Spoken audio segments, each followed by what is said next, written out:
There is a budget coming in October. We have inherited a projected overspend of £22 billion. It's going to be painful. Supposedly, the UK's finances are in rough shape, and the government needs to act fast. The 2024 autumn budget is expected to include major tax reforms aimed at closing that gap. But what exactly are they planning, and how will it impact your everyday life? From higher tax on businesses to changes in pensions, let's break it all down. First up, and probably no surprises, as the papers have loved banging on about this one, the government are coming for private schools. They want to slap a 20% VAT on tuition fees and strip away their charitable status, raising $1.6 billion from private schools, and this would allow investment in state schools, potentially reducing inequality in education, or at least that's their theory. But it does come with some cons that we need to talk through, including higher cost of families.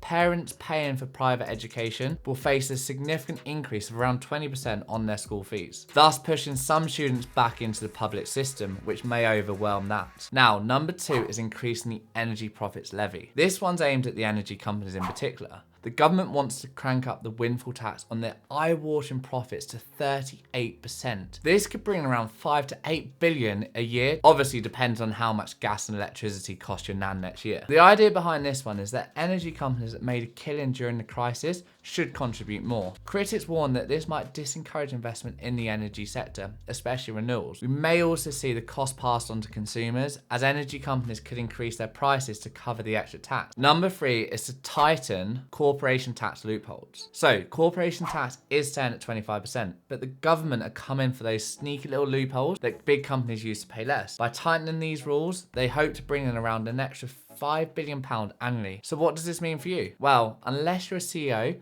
hiding profits in tax havens, this is good news. It's about making sure big businesses don't get away with paying less tax in your local corner shop. There are some cons to be considered here though. Firstly, the impact of multinational investment. Stricter tax regulations might deter multinational companies from operating in the UK, therefore reducing the potential job creation and investment into our country. In addition to this, it may increase complexity for businesses, as more complex tax rules could increase compliance costs for companies, particularly those already paying the correct amount of tax. At number 4 is capital gains reform. The government is thinking about aligning it to income tax, which could bring in around 2.5 billion each year. So if you're planning to sell your additional houses, some shares, or even your vintage Beanie Baby collection, you're in for a shock. This would mean paying more tax on those profits, just like you would for your salary. For investors, this isn't exactly party news, but the government are aiming to create a fairer tax system with this one. They're basically saying if you're making money, you should be paying the same tax as if you're making it from income. So some cons to this one include discouraging investment, as higher capital gains taxes may deter people from investing in assets like property or shares, which could negatively impact the housing market and businesses. It could also have an impact on small investors, so middle income individuals who rely on investments for retirement or supplementary income could face higher tax bills, reducing their financial security and overall wealth. So, number 5 is abolishing the non-dom status in the UK.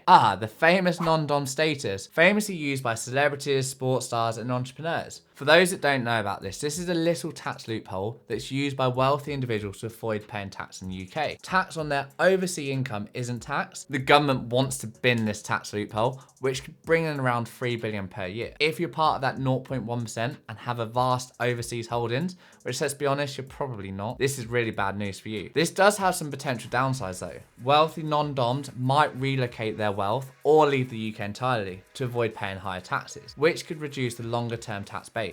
In addition to this, we may have an investment drain. At number 6, let's talk pensions. The government is proposing a flat rate pension tax relief system, potentially saving around 4 billion. Right now, higher earners get bigger tax break on their pension contributions, and the government is saying, hold on, why not give everyone the same rate? Sounds fair, right? There are some cons to this one though. Firstly, those who currently benefit from higher tax relief on their pension contributions could lose out, potentially discouraging them from saving for retirement in the first place. It could also reduce incentives. This could make pensions less attractive for high earners who might seek alternative, less tax efficient investment options elsewhere. Now, number 7 is proposing changes to inheritance tax exemptions. If you're planning to leave a farm or business to your kids, listen up. The government wants to reduce the inheritance tax exemptions on agricultural and business property, which could bring them in around £1.4 billion annually. annually. If you've got a family farm, this could mean more tax when it's passed on. The goal here is to close the loopholes that let some wealthy families sidestep inheritance tax, making it more fair for everyone. So the cons that I see of this one include family farms or businesses passed down through generations might face higher tax bills, making it harder to keep them within the family and therefore exacerbating the crisis. There's also an economic disincentive where owners might be less inclined to invest in or expand their businesses, knowing that tax burden when passing them on will increase. At number 8, we have reforming carried interest taxation. Here's a fun one.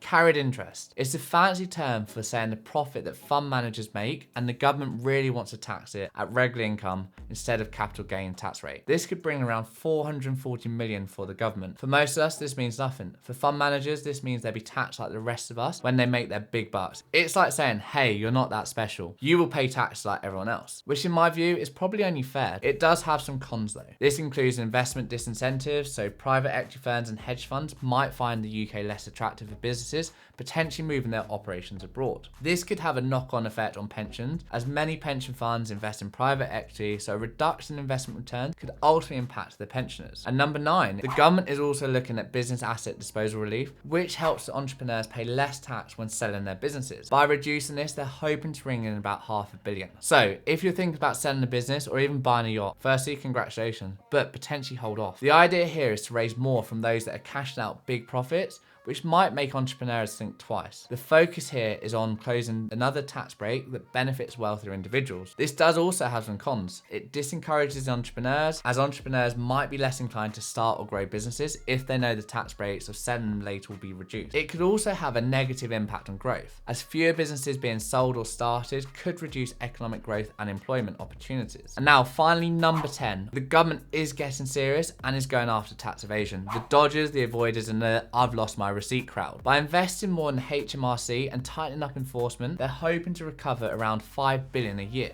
For most of us, this just means fewer people getting away with not paying their taxes. It's like catching that one friend that never gets around at the pub.